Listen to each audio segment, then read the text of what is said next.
Today I am joined by a special co-host, Mike Proctor. Mike is phenomenal at negotiating, constantly on our top agent leaderboard, a phenomenal coach, a teacher, a leader, not only in our company, but in our community as well. Today we're talking about negotiation, and we're talking about how do we take a negotiation that can feel very contentious, and how do we make it smooth, not only for us, but the cooperating agent and our clients, to make it do what we're supposed to do. Get our clients where they want to go without a bunch of fighting. We talk about that on the buyer side, on the seller side, and really specific examples. That's all coming up on this week's episode of the podcast. Welcome to Real Estate Success, the Whissel Way podcast. I am your host, Bryan Coachy, here with Whissel Realty Group, and I am joined by our special guest. We've had this gentleman on the podcast multiple times, fan favorite, at least my favorite co-host. If there's not one of, definitely in the top five. Mr. Mike Proctor, welcome to the show again. Thanks, Bryan. Appreciate it. Mike has been on the team on Whissel Realty Group for going on 7 years. 7 years. 7 years. Came from a different team, joined our team, has been a phenomenal leader in not only in transactions, but in helping agents grow, worked with us as a sales manager capacity, worked with us as the number one agent on our team, kind of done a little bit of everything. And Mike, every time I have you on, I take 2 pages of notes that I never do anything with. I'm not an agent, but I'm just like, this is good stuff. So I'm very excited about this. And today we're going to talk about negotiation. Yeah. We were kind of brainstorming a little bit on what we wanted to chat about. And it is a topic of conversation that comes up a lot here, in our office. Yep. About what we want to train on, how we want to get better at it. So I thought it'd be apropos. And at first I said, Mike, let's do real estate objections. And he looked at me and he goes, dude, we've done this a billion times. So if you want to listen to a master real estate objection handler, this podcast, this particular episode, we're not going to go into it. But just search Mike Proctor and you'll find a ton of stuff on YouTube that we've done together. And the reason why I always said it is because every time we do it, I'm like, that's so good. So, and I think you just won our script battle, right? I did. We do an internal script battle where agents go up in front of the entire company and do a 2-minute objection handler. And so I'm really prepping you up for this, and then we're not going to talk about it today. Yeah, I know, but right? That's fine. So objection handling. Tune in next time. Yes. So, but if that's interesting to you, just go ahead and search Mike Proctor, and you'll find a bunch of stuff. Cool. So negotiation. Let's talk about it because it's a buzzword in our industry. It's something that every agent says, I'm a pro negotiator. I can negotiate for you. And it's something that every single person, whether agent that is about to get licensed to Kyle Whissel, who's been licensed for 20 years, to I just had a guy door knock me who's been licensed for probably 600-700 years. You probably know who I'm talking about. Every single person can get better. There's never a time where you're like, I'm at the level that there's no going better, right? Right. So let's talk about it a little bit. Well, what's interesting to me is when I start talking to people about negotiation and I ask them, well, what does it mean to you? What in your mind, when you're negotiating, what's happening?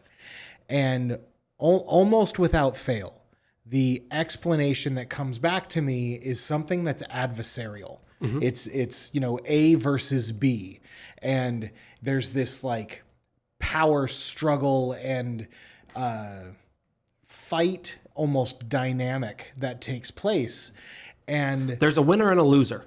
Precisely. Mm-hmm. And within reason, there's going to be. However, in my mind, the way that I portray negotiation is it's more relationship building and asking for assistance.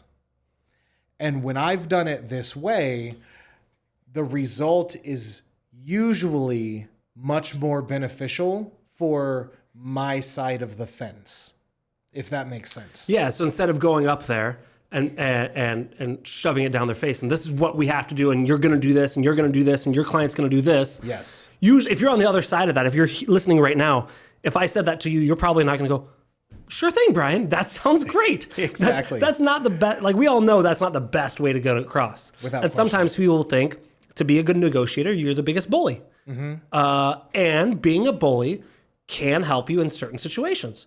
But it's a very short-term thing. And you're talking about building relationships. I know you're in this for the long haul. Right. If you say, hey, I'll burn every bridge I go through and I just want to bully my people through, sure, but it's not going to be great for you long-term. And it's going to make negotiations a lot harder. Right. So how do we take this mindset shift from telling people what they're going to do? How do we build a relationship, ask for assistance, and get what we want? Well, here's a fun story. I just closed a transaction with another agent here on the team, Cody, and it was a listing that I had off market. He had the buyer. He asked if he could show it off market, so we allowed it. We put it in escrow, and I set certain expectations with him of what the seller was expecting walking in. One of them was, this is an as-is sale. And we made adjustments on what the sales price would be based upon that. And in the initial offer, he submitted that they wanted termite clearance. Well, that's not as is. Correct. So I very well could have just fired back and been like, absolutely not. Seller's drawing a line in the sand. You go to your buyer. You do this. You do that. Right. We already talked about this. And make it adversarial. But instead, what I did was I came to him and I was like, Cody, I looked at the offer. Everything looks perfect, man.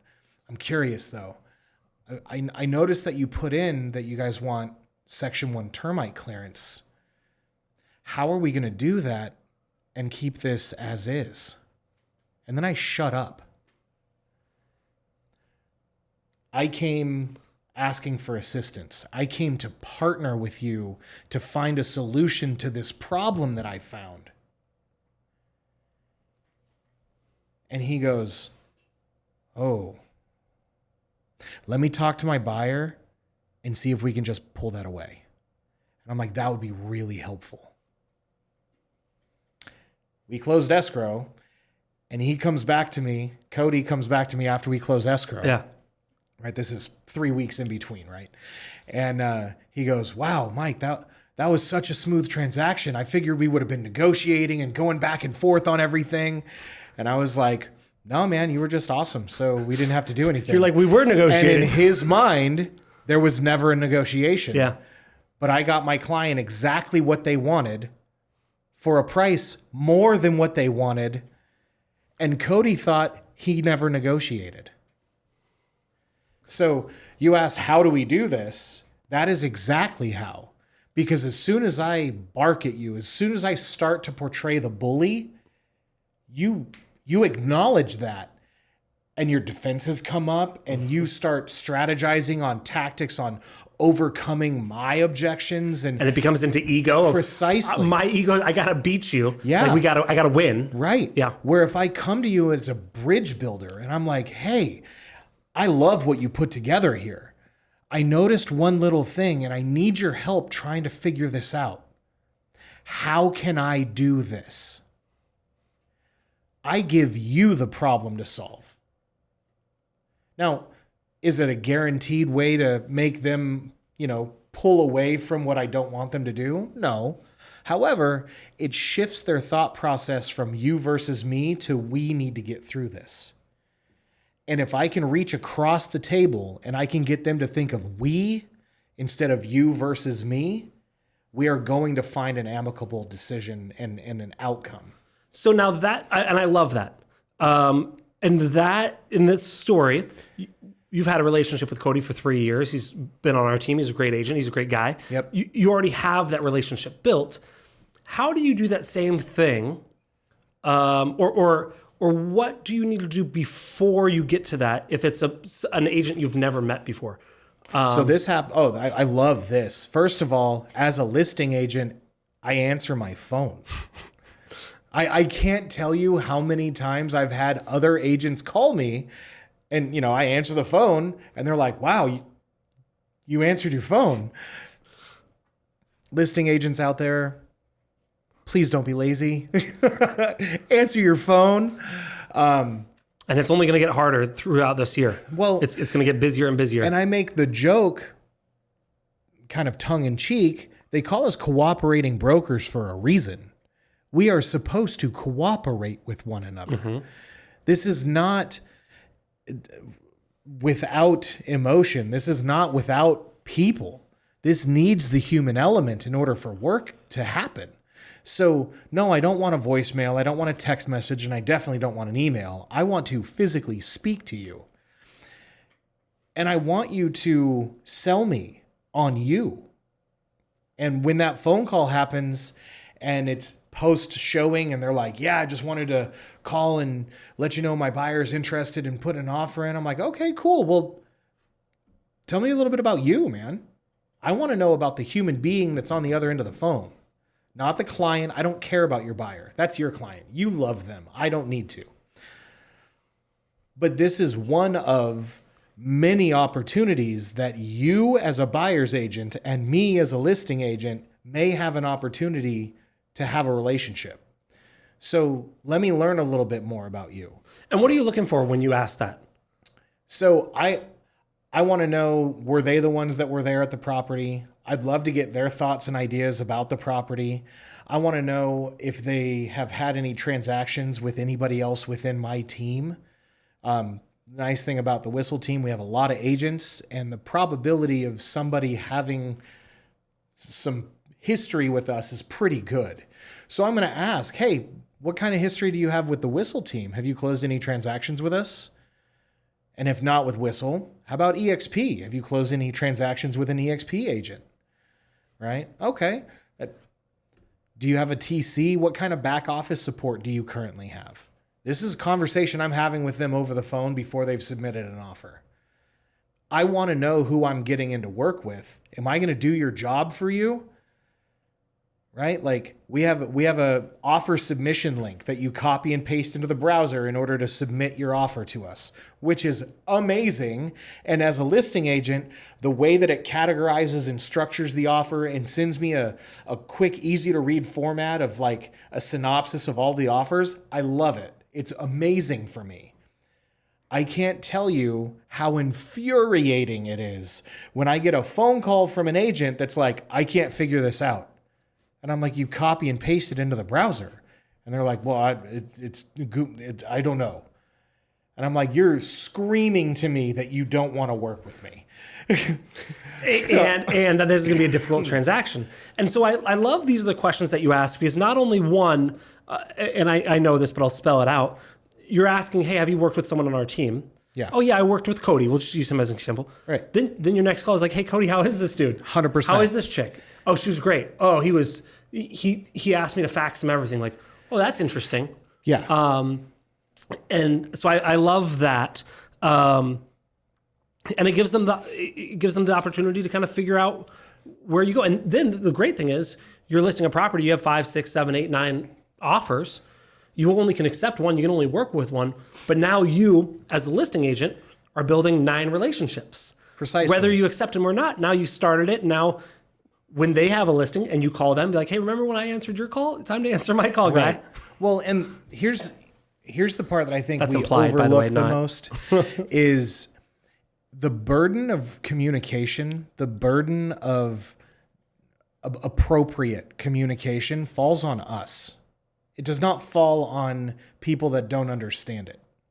When you say us, you mean agents? Well, it falls on us that are engaged in this podcast, that actually spend time and effort into improving our own ability to understand human communication, right? Because if I understand this is an archaic agent, they want a fax, they want the triple duplicate, on 3-layer paper, right? Do I keep the pink one or the yellow one? Totally, right? So like, if that is the person I'm going to be working with, then I need to know how to communicate appropriately to them. Mm-hmm. As much as it infuriates me they can't use the internet, that's not their fault. It's not my fault. But in order for me to deliver for my client, I need to understand how to properly communicate to that person on their frequency at their level. And that burden of responsibility of adjusting my communication, that falls on me. That is not their responsibility because they don't understand how to do it. So therefore, I'm going to adjust my communication style to connect with that other person because the more they feel heard, the more they feel understood, the more they're going to work towards building the bridge that I ask them for help with. And not only in that situation, I forgot where I was going earlier, but I love this. And so now you go, okay, I know how to communicate with them. Yes, I built a relationship, but you also get to learn pretty early on from that early conversation how much negotiating power you're going to have, what their personality type is, because I'm sure sometimes in those conversations they're like, well, I'll just send it all over. Don't worry. Like I'm being a high D yourself in the disc profiles, a dominant personality of bullet point, bullet point, bullet point, next move on. Yep. If you get that, you get a sense pretty early on if this person is going to be, I don't want to use the word pushover, or are they going to be a bully? Is this going to be a smooth transaction, or you can probably tell, are they going to try and push it? Pushover. There are weak agents. There are weak agents, meaning they are order takers. Yeah. They are waiters and waitresses that have a real estate license, and they simply take orders from their client and submit the orders to the cook. I'm the cook, right? So, saying it's a pushover is actually doing them, a service, because they're less than that. Oh, okay, I was going to say, wait a second. It sounds like you're okay. Yeah. A weak agent is the least effective thing in real estate, And there's plenty of them. Well, I identify when I am working with a weak agent, because then I understand, okay, I have to script you.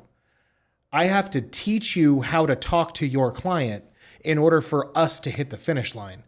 And that, again, is all part of negotiating, right? Like when I ask that, how do we make this work? And they go, I don't know. Then it's a delivery of, hey, I was thinking, if I were in your shoes, I would say something like this to my client to get them on board. Do you think you could do that? I like that. Right? Like, yeah. Because so often we, as the listing agent, should be scripting the buyer's agent on how to properly inform their client of something. Or, I don't know, this is how I do it anyways. I will try to script them on how to speak to their client to better drive the situation to the direction I want it to go, which better serves my client. So I don't want to role play, but I want you to give some scenarios, because what's great is the people that listen to this podcast, if you're listening right now, you are not a weak agent. I think a weak 100%. agent doesn't mean inexperienced. It doesn't mean they don't know. It's a mindset of, I don't want to grow. I'm just doing what I'm doing. It's fine. It's your C- level student who's like, whatever, let's just get through this, and I'm going to go to play baseball after this, like whatever, right? You're checking a box. Yep. And so the people that are listening to this podcast, if you're listening right now, even if you're saying, well, I'm inexperienced, or wow, did Mike just call me weak? He absolutely did not. I want to be very clear. He absolutely did not. Well, unless the shoe fits. But with that being said, if you do identify as being one of those weak agents, you don't have to be. Correct. Right? The fact that you're listening to this podcast is, I think, what you're getting at. Yes. Is you are a part of a group that is dedicated to growth and opportunity and increasing your own acumen of being able to deliver for your clients. And being a weak agent means you're just going to accept the status quo and do as you're told by your client. And if you're listening to this podcast, you're not, by definition, just doing what you're told by your client, because this podcast is designed around improving our skills to better serve our clients. So yeah, that just clarify, because there very well could be weak agents that are paying attention right now That are growing out of However, it. Yes. They don't have to stay that way. So give a couple scenarios. You obviously are one of our top listing agents. You do a lot of listings. And I know this because I see photo shoot Mike Proctor, photo shoot Mike Proctor, photo shoot Mike Proctor, photo shoot someone else? Yeah. Oh, no, Mike spelled his name wrong. Mike Proctor. Yeah, So I see this all the happens. time. Give me 2 or 3 scenarios that are the most common that you have to coach the buyer side through. right? So like, is it a negotiation? And we're all talking about negotiation. Is a negotiation around price, terms? What are the most common things that off the top of your brain, I didn't give them any time to prep on this, that you see come up? Request for repairs Good. is the number one thing that comes to my mind. And that's going to encapsulate like the situation I just shared with you with Cody, where it had to do with termite inspection. But it could be repairs that they want done in the house or on the house prior to close of escrow that the seller is just not on board with. And I have to try to either erase the request for repairs or diminish it to a point where the seller would then acquiesce and go with it, right? So, for example, and I'm going to lead you to a direction because I see this is where you're going. And Matt Honeycutt, another agent on our team, phenomenal. He said something like this. But if you have a weak agent on the buy side, and they get their offer accepted, they get the inspection report, and they go, probably sometimes, maybe not this egregious, they'll go, all right, here's the 20-page inspection report, fix this. Right. And I know Matt says something along the line of, if it'll hurt you, if it'll kill you, if it'll, I don't remember what it is. I know what you're talking about. Yeah. So can you explain, if you get a request for repairs it's funny, this morning I was looking at my mirror and it's too low, and I was like, if I ever sell my house and they're like, raise the mirror, I'm like, kick rocks, guy. This is not a request for repair. Totally. So here's the expectations that are set with the other side of the transaction. And one of the things that Matt does really well is he says, set goalposts, right? Because I think if you set appropriate guidelines that people will stay within, it really frames the situation for everybody involved. So on the listing side, I will inform the buyer's agent, hey, I know you got the home inspection scheduled for Tuesday.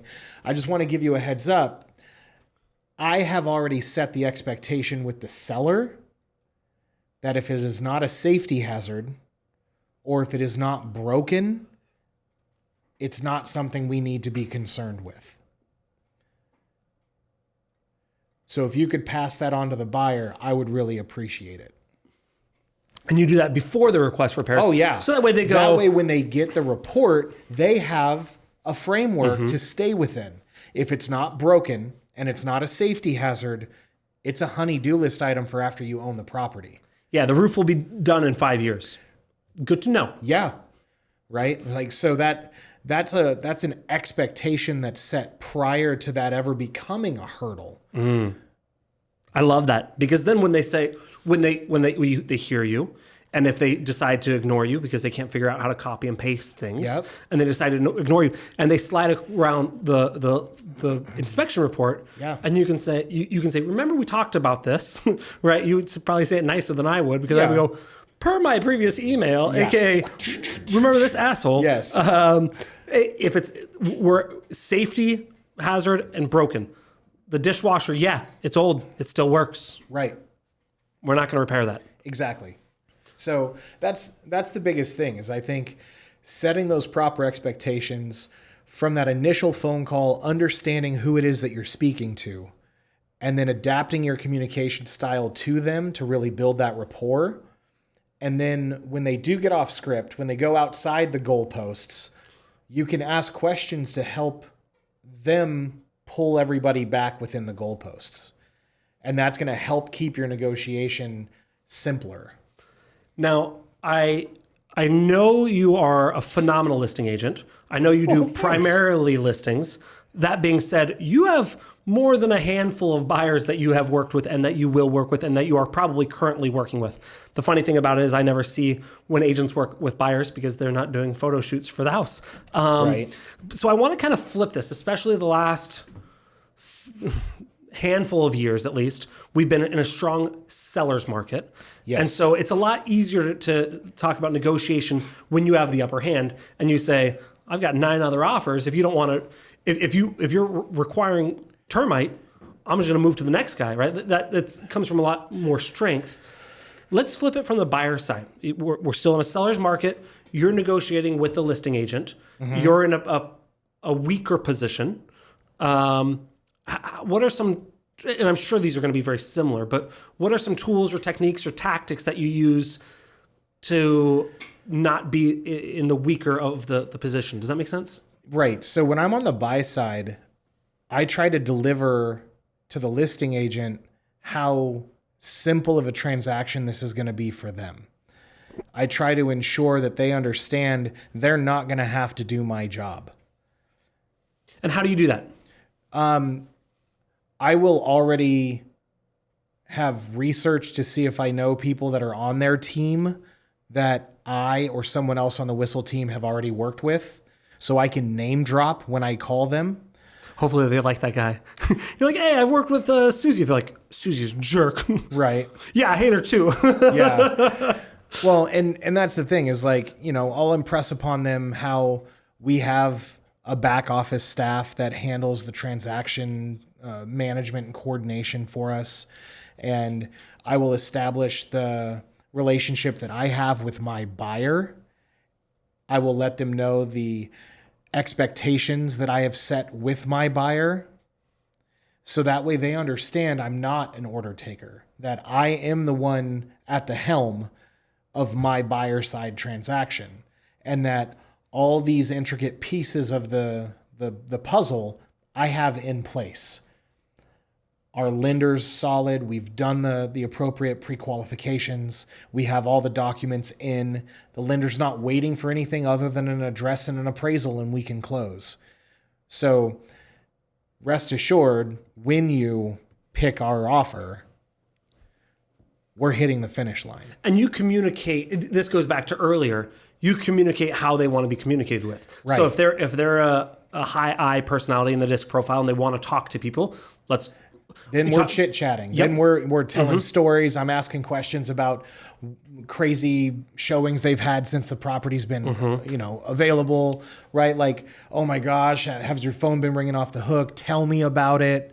I'm going to be interested in them if they're a high I, because if you show you are interested, you become interesting, right? So there's subtle nuances to that where I just want to build rapport. Yeah. So if I'm on the buy side, I'm going to make sure this person looks forward to speaking to me, and that I'm not just, that pain in the ass that's calling again. And I think that's really important, because I think it could very easily, listening to this, someone go, okay, you already listed some questions that you ask the buyer side. They go, okay, well, and then on the flip side, as a buyer, those are the questions you answer, whether they ask or not.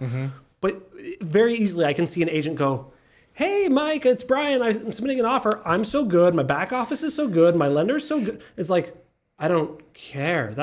And so I love that you went into, you're building rapport, you're adding value, you're communicating how they want to be communicated with. Right. And sometimes this is a phone call, but sometimes you might not be able to get them on the phone. Sometimes it's a video, an email, a high note presentation of, here's the information of why this is going to work out well between us. Right. You're going to get what you want. My buyer's going to get the house that they want. We're working together. We're cooperating agents. Yes. Mike, I love this.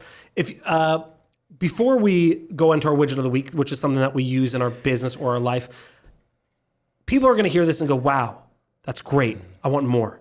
And I'm going to be like, well, we'll do another podcast with Mike soon, I promise. Yeah. I'll just ask him 15 minutes ahead of time. How can someone reach out to you and like, Mike, I got to talk to you?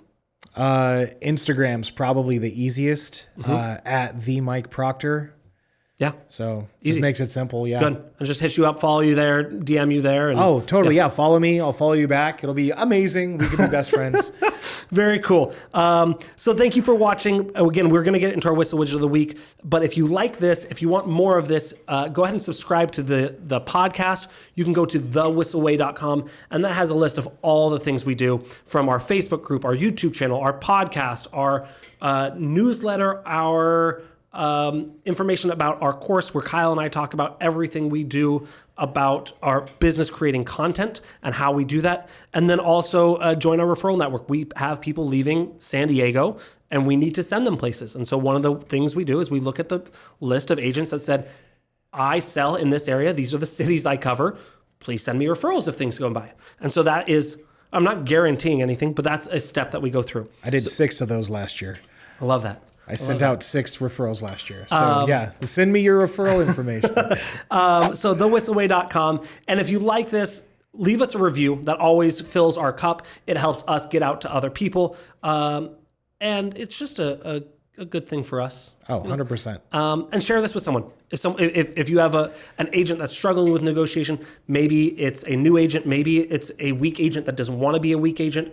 Yes. Maybe it's the bully agent that you worked with on the last transaction. You're like, maybe they could learn some things through here. You know, play it right. But share this from YouTube, from the podcast. However, that means a lot to us as well. Let's get into one of my favorite segments of the show. It's funny, we have 2 segments of the show. This is one of my favorites. Yeah. It's the Whissel Widget of the Week. This is something, like I said, we use in our daily life that saves us time, helps us have more fun or make more money. Mike, would you like to go first? Sure. So I said everybody could hit me up on Instagram. So pretty frequently I've seen all kinds of cool videos of people at like open houses and new listings that pop up. And I was like, those are freaking cool. How do I do that? And I am not the tech person. He is not. He asked me how to copy and paste into his browser. That's a fact. Because I got a Mac computer and they're different. But I found this app called CapCut. And all I have to do is take the little videos on my phone, and then I find a template of the amount of videos I want to utilize, and I just put them in there, pick the music, and then hit done. And it's like, you have this cool video that you did, but you didn't really do it. It's rad. Highly recommend it. It's called CapCut. And you're just using the free version. Yeah. Yeah. Because I'm cheap. And I don't know how much the paid one is, but I use Probably the free like one. $5. Probably. It's probably so cheap. $100 a year. Oh, $100 a year. Okay, so it's $7 a month? Yeah. Right? Yeah. Like, yeah. I was thinking $5 a month. Yeah. I was so wrong. Sorry, Tom. But yeah, so very cool. For my widget, this is something I'm a little embarrassed that I didn't know before.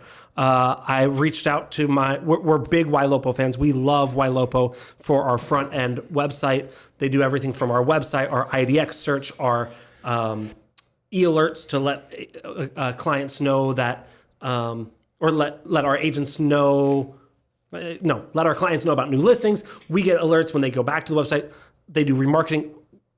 Big fan of YLOPO. My widget is not YLOPO. It's the tools that they offer. So if you go to one of the tools that our agents use all the time is the open house tool. It basically builds a website for that open house. People fill in the information, and then it automatically goes into that agent's follow-up box. Phenomenal. Well, I reached out to my contact there. I'm like, hey, do you have this? We used to have this 15 years ago with another CRM, not that long ago, 9 years ago with another CRM. Do we have it? He goes, yeah, I got that and a bunch more stuff. So if you have YLOPO and you go to your website /tools. So if your website is San Diego homesearch.com, and that's your YLOPO, San Diego homesearch.com /tools, it will give you not only the open house tool, but it'll also give you a heat map. So it'll look through your CRM and see where buyers are searching. So this is great to use on a listing presentation. It'll give you branded market trends. So if you're doing a listing presentation in Santee or doing an open house in Santee, you can show that, and it shows graphs and all sorts of stuff. Single listing flyer, listing detail. This is really cool because this is like a website where they can fill out a form at the bottom. And if they fill out that form at the bottom, it goes to your account. So I was like, oh, that's embarrassing. You have all these really cool tools that I didn't know existed. So go to your website.com /tools if you have YLOPO. If you don't have YLOPO, you should sign up for YLOPO and then do that. And that's my widget is like 10 tools all in one. Awesome. Yeah, check it out. It's really cool. That does it for this week's episode of Real Estate Success, the Whissel Way podcast. I am your host, Bryan Kochi, brought to you with Mike Proctor. That's a weird way to say it. We're joined by Mike Proctor. I will see you next week. Wait. Before you leave, I want to share some more tips and tricks that we're using in our business to take it to that next level. Just click right here. And don't forget to subscribe. Click right here.